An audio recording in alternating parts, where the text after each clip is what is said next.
listen. Never in my life associated the word boring with baseball. We know what's up. Me? Yeah. Famous? Yeah. And I'm like giddy over there smiling like, we're about to win this shit. Did everyone give you crap? Give me a good host story. I'm not picking it up. We both love the game. We talk about it every day. Getting on baseball. Having some popcorn, you're fooling around your phone. I'd have to wait in line for 3 hours. Hang on, because it's about to be a wild ride. Sometimes I say there's no human being I'd rather talk to on the planet than ... And I kind of mean it. I almost always mean it. But it's a lot of times it's to get me psyched up. I had no semblance of needing to be psyched up for this conversation with John Shestakofsky of the Hall of Fame, VP Communications and Content. I had to read that. That's VP okay. Communications and Content, Baseball Hall of Fame in beautiful Cooperstown. I may or may not have read that off your Twitter bio. Who knows? That's okay. I had to make sure I had your titles correct because I believe it says first and foremost host of 2 different podcasts. That's not true. That's on my email. That's false. That's I just what I'm haven't talking figured about. out how to change my email signature. So yeah, only one podcast. Baseball isn't boring. Do you have a T-shirt? Gosh, do I have a T-shirt? That's a great question. I've seen these T-shirts given out to a number of people, and I definitely give one to you. If you don't have one, it's because you lost it. I have the sticker in my office. You have a sticker, which officially, I'm not going to say. It was sort of like if you ever watch The Office? You ever watch The Office, Chester? Yeah. Mm-hmm. What? Yes. Yes. Where Dwight puts the pen in the mallard. Yes. And it's the recording device. It's the microphone. Yes. That's basically what I did when I gave you a Baseballs and Boring sticker. So you know what's going on. Because by having the Baseballs and Boring sticker, by giving that to you, Baseballs and Boring is now a fixture in the Hall of Fame. Right? Correct? That is right. We can say that Baseball Isn't Boring is represented in some way, shape, or form. Put some parentheticals in there in the Baseball Hall of Fame. Okay. There's a lot to get to. I appreciate you coming on. You were just having honestly, you have such a cool job, man. I mean, you live in a cool place, Cooperstown. Congratulations. You made quite a life for yourself. But this is the meat and potatoes of what you do when guys are elected. And as we sit here talking, it is the day after the announcement of the new electees into the Baseball Hall of Fame, Billy Wagner, CC Sabathia, and Ichiro Suzuki. And so part of the awesomeness, and we're going to get to sort of that day, but as we sit here talking, you just finished dinner. By the way, do you pretend to pick up the bill? I would love to see you. Hey guys, let me take this one. No, I got it, guys. This is a part of the Hall of Fame experience, and it's absolutely incredible, Rob. I've known you for, I don't know, probably almost 20 years now, 15, 20 years. And thinking back then, I never would have thought I would have the opportunity to work in Cooperstown, to be doing what I'm doing. But to be perfectly honest, I was incredibly happy when I met you working for the Boston Red Sox. It was one of, as a kid growing up in Boston. I like how, by the way, you get that in the correct order. You said, I was incredibly happy when I met you, ... also working for the Boston Red Sox. But go ahead, continue. Two separate things. No, it's an absolute honor to be in my 20th year working in baseball, but to be here in Cooperstown and have the opportunity to be a part of it. Really is so special. And I know I sound sappy when I say it, but I've been a part of baseball at the minor league level, and that's all about, bringing the fans in, making sure you can open the doors the next day, the next year, making enough money, selling T-shirts and coming up with wacky promotions to get people in the door. And then you work at the major league level, and it's really about winning. That's what it comes down to. And you're held accountable. The team's held accountable, and everyone who works for the team is pushing and pulling and hoping as much as possible to ultimately, hopefully, win it all. And then you come here to Cooperstown. I've been here 9 years now, and you just see the game from a completely different level. It's it's like you're 30,000 feet above baseball, and you're seeing it for what it means to people.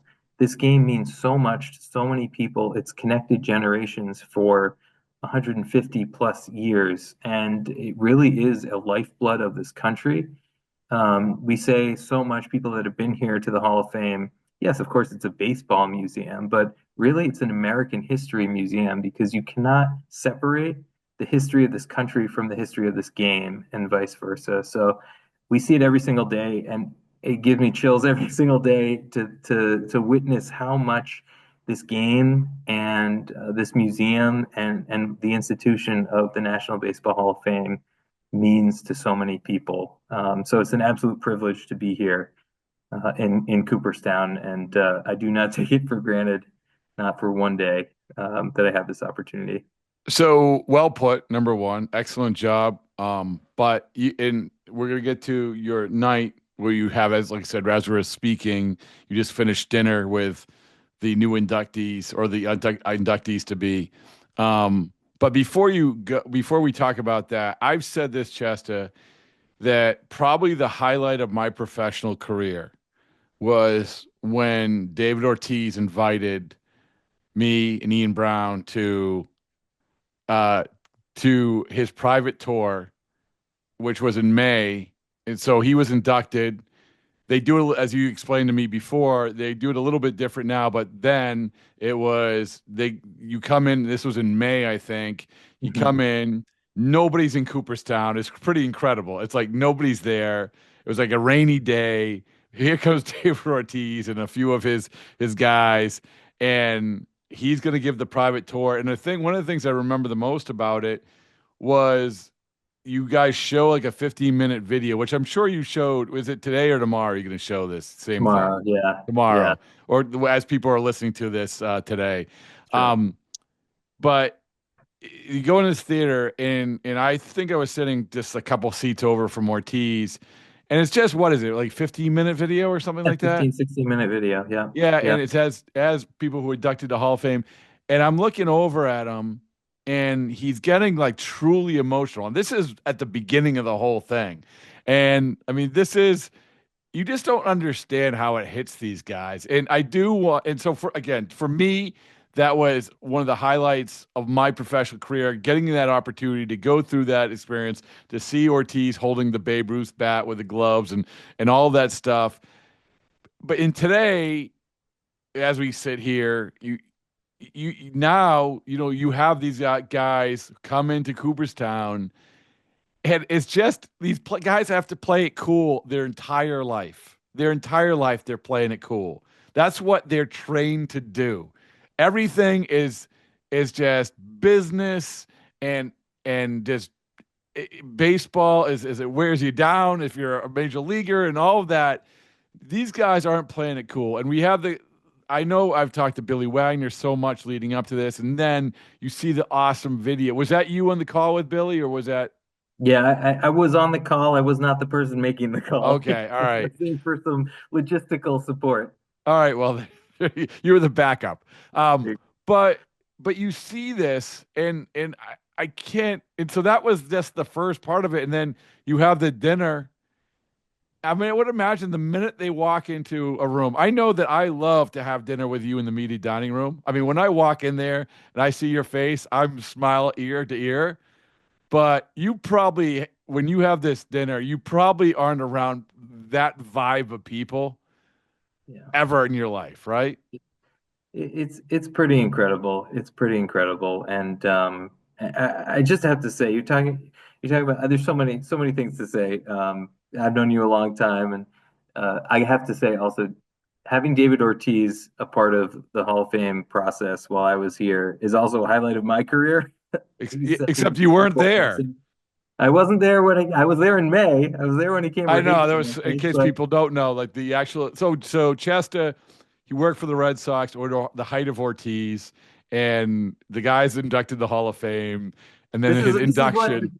The idea, should I move to Cooperstown and take this job? Well, one day I might be there when David Ortiz is elected to the Hall of Fame. That would be pretty cool because I've worked with him for 10 years, and Obviously followed him for so many years before that as a Red Sox fan. And then what happened, Rob, But you had on this COVID. induction weekend? You had COVID. You had COVID. You aren't even there. So anyway, it's I, But whatever. yeah, You were there to come back to that, Dave. I think people should appreciate, and that's why I say it's one of the highlights of my professional career because this dynamic is so different. The induction day or days, it's I mean, Chester, it's chaotic, right? It's a lot of mhm, people, mhm. ceremonies, and people. Everyone wants a piece of everybody and Pressure, everything like that. pressure too. Yeah, That was different. That was like the guy is just seeing this. yeah. And It's so it. anyway, so when you have this dinner with Ichiro and Cece and Billy, I mean, were they just were they floating into the Arby's or wherever he had it? Yeah, so some of them I would say coming off of a very busy and celebratory evening, there's a lot of joy. There's a lot of joy in the room, and I think oftentimes it's a weight lifted, right? There's been something that you're unsure about, you have no control over, and suddenly you get this wonderful news. There's a bit of a whirlwind to get here, and I'll say kudos to this group for coming out here in very cold temperatures here in Cooperstown. But everyone made it out here, and now you can kind of take that deep breath. And I think for oftentimes for new electees when they first come to Cooperstown, it is that first opportunity to really let it soak in. And for some of these guys, it's not going to soak in until they're standing on the induction stage and they're about to deliver that speech and they see their family and they see the crowd. Oftentimes, that's the first time they really like put it all together. That Mm. my baseball career is over in a way, and now I'm starting a new chapter.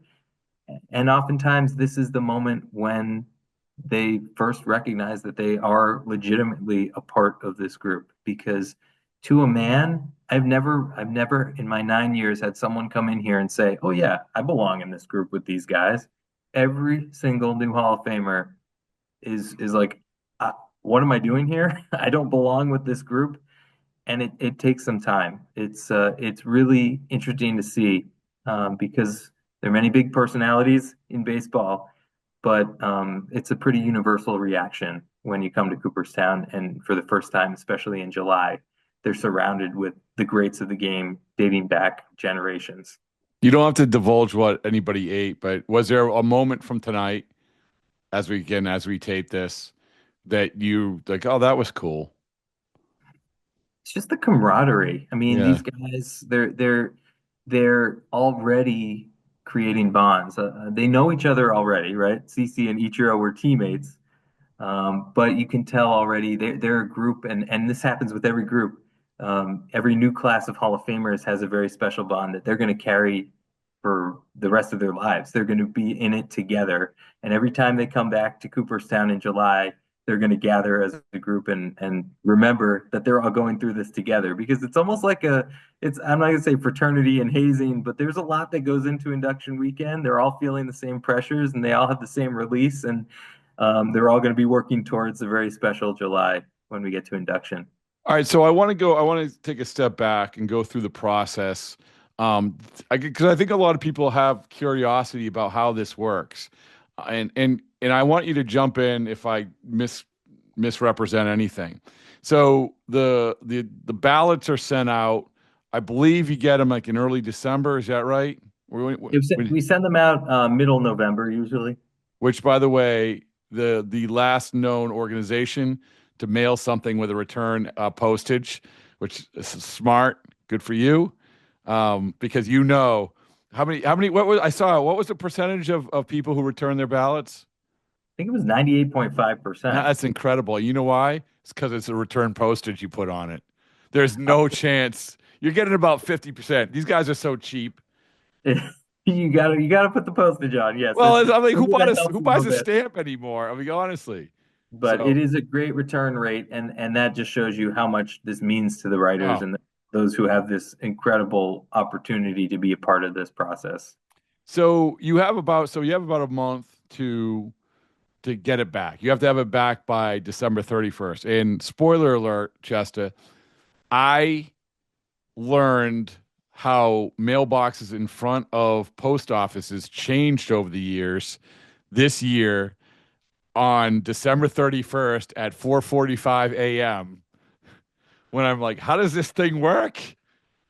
I was because I had to get it in that day. You have to have it postmarked Postmarked, yes. by December 31st. So I'm like, well, I'm going to the post office on my way into the radio studio, and what I realize is that the evolution of post office boxes, and then I'm paranoid, and this is another part of it, Chester, the paranoia, right? Of course. The Of course. paranoia about, is it going to be in time? Are they going to get it postmarked in time? One solution to this. Don't Yeah. wait until the last No, second to mail this thing in. As you know from my my multitude of Hall of Fame ballot reveal ideas that maybe have took a turn this year. Yeah, I waited too long, but live and learn. And I was happy with the ballot reveal, and I was happy with my choices. But it's kind of like when you vote for the MVP or Cy Young. When you do it, you're sort of like, after you do it, you have a month or a couple months, and you're just thinking, did I fill that out right? Did I do that right? All of that. Did I forget to check this person's name? Oh, and I'm going to tell you, you know where I'm going with this. Do you know where I'm going with this? Because I guarantee you, I was not alone in the last 24 hours of being ultra paranoid about this. Okay. Did I check off Ichiro's name? Interesting. Yeah, I mean, I remember you check, you take a photo, you check, you take a photo, and even then, I'm not even lying. I don't know why. I must have checked and rechecked this photo that I took of my ballot 4 times. I was so paranoid. That's why you take the photo. I know, but I can't be alone in this. I could not be alone in this. That's right? great. I've not heard that from anyone else yet, but I understand. I do understand. Because everyone's so insecure, they're not willing to admit it. People, and it's not just the Ichiro thing; it's everything. You want to get it right, right? Of course. You want to get it, yeah. Of course. So anyway, it gets sent in. From your perspective, I have no idea what happens then. So the ballots actually they don't come to Cooperstown. If you look at the address where you're mailing your ballot. No one looked at the address. They just looked to see if they had the return postage. Go ahead. It goes to New York City, and it's actually collected by our partners, Ernst & Young. Ernst & Young helps us tabulate the ballot. And so they're collecting the ballots. And I kid you not, most people do not believe me when I say this. We do not open the ballots until the day of the announcement. Really? We don't know what's going to happen. We're following the tracker just like everyone else is following the tracker until the very last day. So the ballots are collected and open all at the same time. And that's when we find out. Only a few hours. But you do know, you do go through who has sent it, because you want to make sure that in case nothing gets lost, right? Exactly right. So we'll make sure that anyone who intended to send a ballot or did send a ballot by the postmark date is able to participate in the process. Could I ask you, so you said about, what was it, 98 point something % have sent it back? Is that right? Yeah. How is that on par over the years since you've been doing that? I take great pride in the fact that in the last many years since I've been here, we've had that rate very, very high. I think this is among the highest that we've had. Okay. It's incredible. I mean, think about people who are eligible to vote in a presidential election and how many people actually go out and vote. And then think about this group of 400 voters who've been part of the baseball community for many, many years, at least 10 years as active members of the Baseball Writers Association. This is a privilege, and I know from my conversations with you and so many other longtime baseball writers how seriously everyone takes this process. And so we know it's in good hands when it comes to members of the BBWAA. Yeah, even though mine wasn't read by two astronauts on the space station, which was the original intention. Always, But always time next time. well, can I go on a quick rant here, like Chester? Can I stop you? I don't think so. No, it's. I think I ranted to this before. So I do the Hall of Fame ballot reveal, right? Batting stance guy, DB Sweeney, Chulis Joe Jackson, immaculate grid, and this year highly produced video. Um, I don't understand why more people don't have fun with it. I don't. Rob, you are one of a kind. No, I shouldn't be one of a kind. You're always ahead of the curve. That's not You're always true. ahead of the curve. That's not true. I don't Give I don't yourself any understand. credit. I mean, it comes back to, obviously, I take it really serious. Which is a whole nother conversation, which you can't get into, but I take it really, well, I mean, you know what I'm saying? I mean, like, there's some people, like, you roll your eyes. Like, Billy Wagner told me, Shesta, we just did a podcast with him last week, and he told me that writers, or at least one writer, called him to say, this is why I'm not voting for you.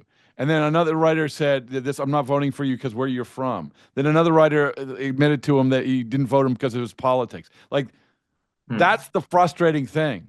So, yeah. You definitely don't want to hear that. That's not what it's about. But I think by and large, when you look at the electorate as a whole, this is a group of incredibly dedicated people who are basically dedicated their lives to this game, and they want to do what's right by the game.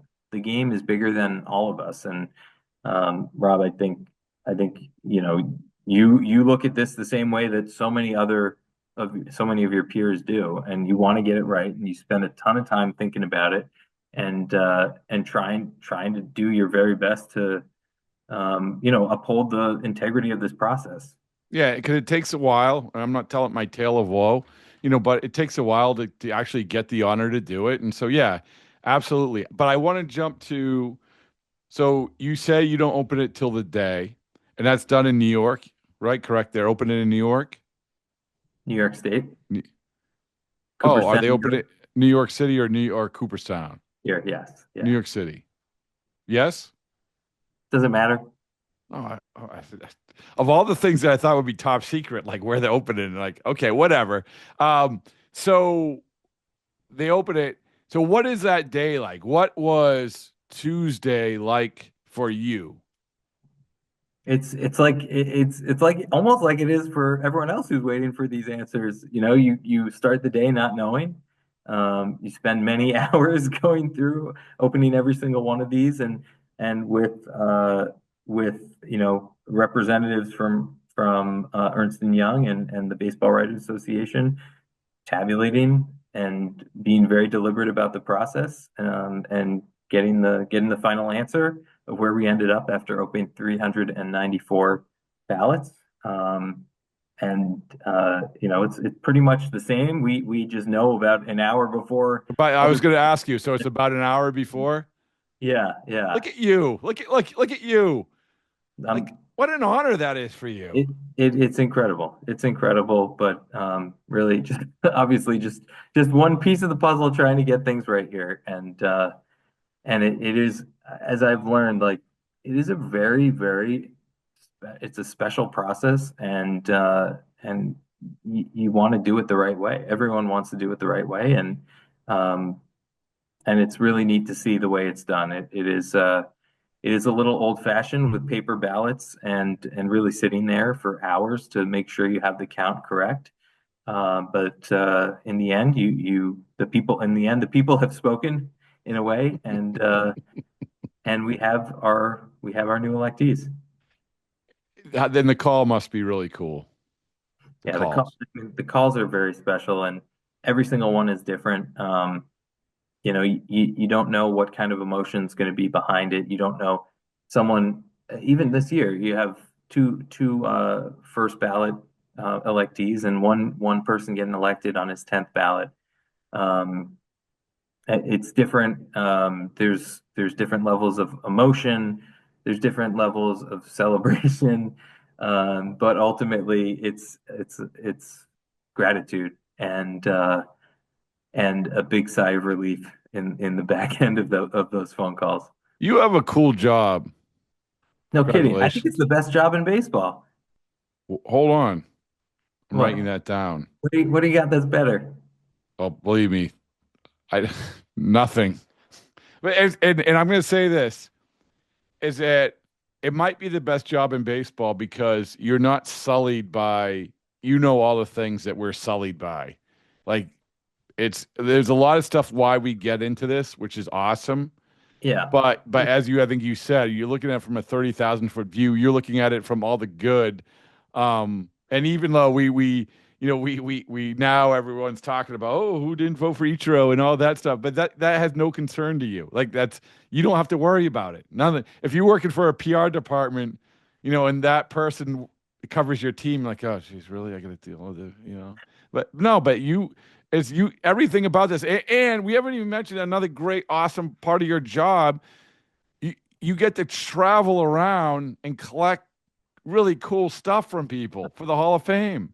Yeah, it's really neat. Yeah, we deal with again a lot of people think of the Baseball Hall of Fame as just the plaque gallery, right? But Rob, you've been there, we're much more than the plaques. We're 3 floors of museum exhibits, over 30,000 artifacts in our collection. And again, it's like not all these artifacts are from the 1800s and the early 1900s and the time when we think of black and white baseball. Uh, History happens on the field every day, so it's up to us to make sure that we're continuing to collect artifacts and collect documents that can help tell the stories of the game to the future generations of baseball fans. Yeah, So, as a for instance, you were at the World Series, so some of the things that you got from the World Series were what? uh, so usually we wait until the World Series is over because we're tracking really ultimately what are the storylines of the series that are going to resonate for generations to come. Rarely, but it does happen. Something so historic that even before the series is over, you have to make a request, and that happened after Game One, Mm. which ended with Freddie Freeman's historic walk-off grand slam. So, asked Freddie after the game if he would be willing to donate something to us, so Freddie Freeman spikes from actually that game, and then he kept wearing them. So a couple games of the World Series are part of the collection. And a guy that I grew to know and love in Boston, our friend Mookie Betts, was kind enough to donate his batting gloves from the final game where Oh, he I, actually I thought you were going to say the glove that was almost ripped out of his hands. no, but the batting gloves he wore when he drove in the clinching run of the World Series. Just a couple of items from usually about 10 or so that end up coming back from any one World Series. But we do that with staff on site at all the MLB Jewel events, and really are ready for anything that happens in baseball, connected with all the teams. And with MLB. So when something does happen, you can't always plan for it. Like there are milestones that are coming up, a 500th home run or a 3,000th hit where you can be ready, but you can't be ready for a perfect game or a 4-homer game. And you got to be in a good position to know where to go to make those requests. And to the credit of MLB, its players, its teams, I mean, literally 99.9% of the time when we ask for something, it ends up coming to Cooperstown, and the players on the field understand what it means to have their items here. You're waiting for me to ask who the point one was, but I'm not going to ask that of you. Even the point, well, I'm going to tell you this. Even the point one, it's like, okay, well, maybe I told my dad I'd give him my jersey, or I have a collection of gloves that I use, but let's find something else, and we're always able to get to that end point, which is really, really special. There's so much history in this game. And what's really cool, Rob, is when guys come back to Cooperstown, or maybe they come visit for the first time. It happens oftentimes, not often, but sometimes with active players that they'll come visit the Hall of Fame. And I'll tell you that one of the guys we had dinner with tonight, Ichiro Suzuki, he visited the Hall of Fame 7 times as an active player, was so in touch with the game's history, wanted to come and like if he set a record people were comparing him to Shoeless Joe Jackson in his rookie year.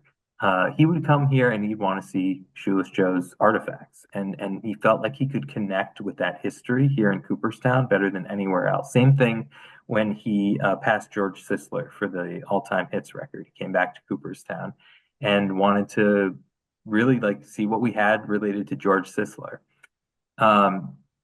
When guys come back, oftentimes it's shortly after the career ended. Guys like Dustin Pedroia and Stephen Drew and Bobby Jenks were here this year. Miguel Cabrera came back, and usually it's tied to a kid who's playing in one of our local youth baseball tournaments. These guys have the chance to come and see artifacts that they've donated to the Hall of Fame, and sometimes show it off a little bit to their family.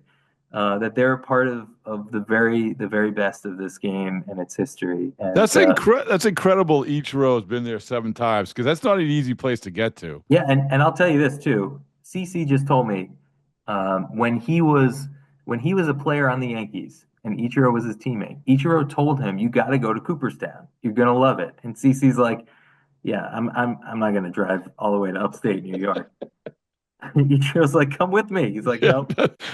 And then CC came to visit after he retired with his son, and he was brought to tears. And he now says he thinks every active player should come visit the Hall of Fame. It provides an incredible inspiration to keep going and get a better feel for why what they're doing is so important. So, all right. Before I ask you this last question, I do want to say this. I've been instructed me to pass on the message from the owner, the LLC, the chairman, co-founder, Baseballs and Boring, that he wanted to give his champagne-soaked Baseballs and Boring T-shirt worn during the Dodgers celebration. You probably saw on a video in the outfield at Yankee Stadium. Yes, you can have Joe Kelly's T-shirt for the Hall of Fame if you want it, Chester. Oh my gosh, Rob, is that authenticated, by the way? By me. That's all we need. Really. Gotta say, love Joe Kelly. Was one of the best guys to have when I was in the Red Sox PR department. And again, one of the thrills of my career after the 2018 World Series was asking him for something from his, I don't want to say uniform, but asked him for his glasses that he wore during the 2018 World Series, which are now a part of the National I didn't know that. Museum collection. Wow, I didn't realize. So Joe Kelly's in the Hall of Fame. You know it. All right, hold on. Let me write that down. All right. Last thing. This is a tough question, and probably one that you're asked at cocktail parties, the numerous cocktail parties which you attend as a socialite of Cooperstown. What is your favorite artifact in the Hall of Fame? Okay. Besides the Baseballs and Boring sticker. Of course. Well, the Baseball Isn't Boring sticker, thankfully, I get to look at every day because it's in my office. It's staring at me as if I need a reminder, right? I'm going to tell you something. There's 2 pieces, and I think I love when artifacts tell a visual story. I mean, we have hundreds of bats in our collection, and most of them look the same. They look like a baseball bat, right? And they might have someone's name on them. They might, have a thicker knob if they're older, and you could say, oh, that's different, right? There's one baseball bat in our collection. It's currently on exhibit in our exhibit about Babe Ruth. And this is from the year in which Babe Ruth set the all-time home run record with 60 home runs. And every time he hit a home run with this bat, he took a razor blade and made a notch around the trademark. So there's 28 notches around the Hillerick and Bradley trademark, the predecessor to Louisville Slugger, on this bat, which means that he hit 28 of his 60 home runs that year using this one piece of lumber. And what that means, I mean, just like how that compares to these days, you see a guy use a bat for a couple days and it breaks. It's just a completely different game. It tells you a little bit about Babe Ruth. It tells you a little bit about the quality of equipment and about how the game was played back then. There's something really special about that piece to me, just because there's a visual story that you can physically see. And another one that I think is really, really cool, 2019 World Series. in Washington. This was the Nationals and the Astros, and the Nationals won it essentially on a home run by Howie Kendrick off the flagpole. And MLB collected that ball and gave it to Howie, and then Howie gave it to the Hall of Fame. Coolest thing about that ball, it has yellow paint on it. There is yellow paint on this clinching World Series home run baseball that's on display in the Hall of Fame. And so there's incredible artifacts. There's 30,000 artifacts. They all tell, many, many different stories. And some of the best to me are the ones that you can just look at and say, wow, this tells a really cool story. Two good ones. Good for you. What a day. I've kept you too long. You have a lot of stuff to do there at Cooperstown. I'm jealous because I would love to, once again, I saw how excited a Hall of Fame inductee is to see this stuff, and that's just they're like wide-eyed kids. They're going to be like wide-eyed kids. Kids. It's perhaps the best day of the year when these guys get to enjoy Cooperstown for the first time as Hall of Famers. Yeah. Well, my best day of the year is doing this interview. Thank you, Chester. Appreciate it. You got it, Rob. I appreciate you, and always a pleasure to connect. And I'll say anyone who's listening to this before noontime Eastern, turn on MLB Network, because the news conference officially introducing Ichiro Suzuki, CC Sabathia, and Billy Wagner as Hall of Famers will take place on MLB Network at noon Eastern tomorrow.